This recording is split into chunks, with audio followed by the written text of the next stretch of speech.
هنعمل النهاردة مع بعض ناجتس بطريقة سهلة وبسيطة جدا. عايزة اقول لكم طريقته تحفة، هتعجبكم ان شاء الله. شوفوا معنا الطريقة. طبعا ده كيلو فراخ من الوراك، ما ضفتش عليه اي حاجة ولا دهون ولا اي حاجة، الفراخ فقط. ممكن نضيف صدور عادي، مفيش مشكلة. طبعا انا ضفت دلوقتي معلقتين من النشا، معلقة ملح، فلفل اسود، نص معلقة من السبع بهارات. هضيف معلقة كبيرة من الصويا صوص الغامق او الفاتح، مفيش مشكلة.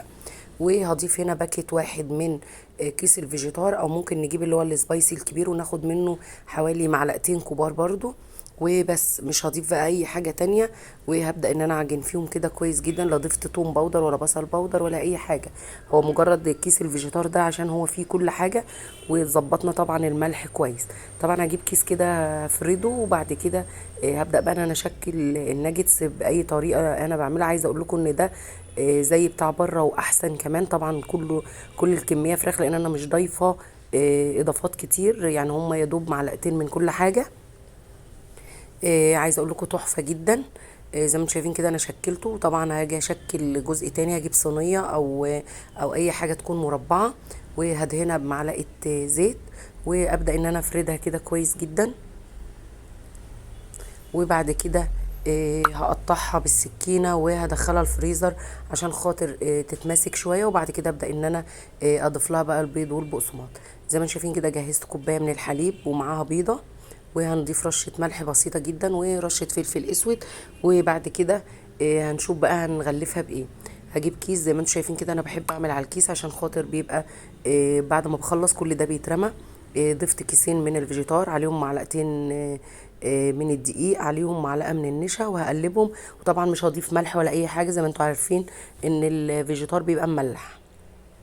وهضيف هنا برضو شويه من الدقيق. وطبعا زي ما انتم شايفين خليط البيض واللبن معانا. هبدا بقى ان انا اجيب الناجتس كده او قطع الفراخ، اغلفها الاول بالدقيق واحطها في البيض واللبن. واحنا لو مش عايزين نعمل خطوه الدقيق مفيش مشكله، ممكن نضيفها على طول في اللبن وبعد كده بالفيجيتار، ونضغط عليها كويس جدا علشان خاطر الغلاف اللي بره يتماسك كويس.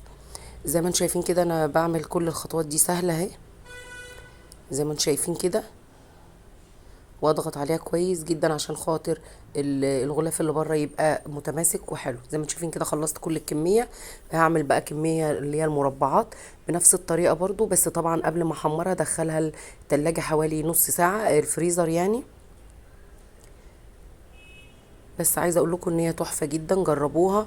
إيه ان شاء الله تعجب. زي ما انتم شايفين كده حطيت طبقات كيس ما بين كل طبقه والتانيه عشان خاطر ما يلزقوش في بعض. طبعا هجيب طاسه وهبدا بقى ان انا احمرها. عايزه اقول لكم ان دي السر في ان احنا نحط مكعبين زبده واحنا بنحمر الناجتس. عايزه اقول لكم بيودي طعمها في حته تانية، طعمها بيبقى تحفه. جربوها بالطريقه دي ان شاء الله تعجبكم.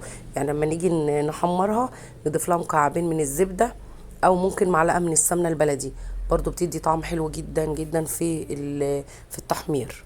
زي ما شايفين كده هبدا ان انا احمرها. عايزه اقول لكم ان هي طعمها تحفه. عجبت الولاد جدا. طبعا باخد بالي منها لانها بتاخد اللون بسرعه،